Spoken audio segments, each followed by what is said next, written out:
Hi అండి. ఇవాళ రవ్వ పూరి, టమాటా పప్పు ఎలా తయారు చేయాలో చూపిస్తాను. కప్పు రవ్వ తీసుకున్నాక తగినన్ని పాలు పోసుకోవాలి. వాటర్ కొద్ది కొద్దిగా యాడ్ చేసుకుంటూ పిండినంతా ఇలా బాగా కలిపేసుకొని పక్కన పెట్టుకోవాలి. పప్పు కొరకు ఇప్పుడు ముకుడు పెట్టి ఆయిల్ పోసాక కాస్త ఆవాలు, జీలకర్ర వేసుకున్నాక వెల్లుల్లి వేసేసుకోవాలి. కొద్దిగా పచ్చిమిర్చి, ఆనియన్స్ వేసుకున్నాక ఒక్కసారి ఇలా కలుపుకోవాలి. కరివేపాకు వేసుకోవాలి. కొత్తిమీర వేసేసుకున్నాక పసుపు వేసుకోవాలి. ఇప్పుడు మంచిగా కలుపుకున్నాక టమాటాలు వేసుకొని కాసేపు టమాటాలు ఫ్రై అయ్యాక కడిగి పెట్టుకున్న పెసరపప్పును వేసుకొని కాస్త ఫ్రై చేసుకోవాలి. మంచి టేస్టీగా ఉంటుందండి.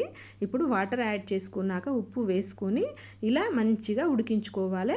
ఇలా ఉడికాక స్టవ్ ఆఫ్ చేసి పక్కన పెట్టుకోవాలి. ఇప్పుడు కొద్దిగా ఆయిల్ రాసాక పిండిని ఇలా పెట్టి పూరి అంతా తయారు చేసుకొని పక్కన పెట్టుకోవాలి.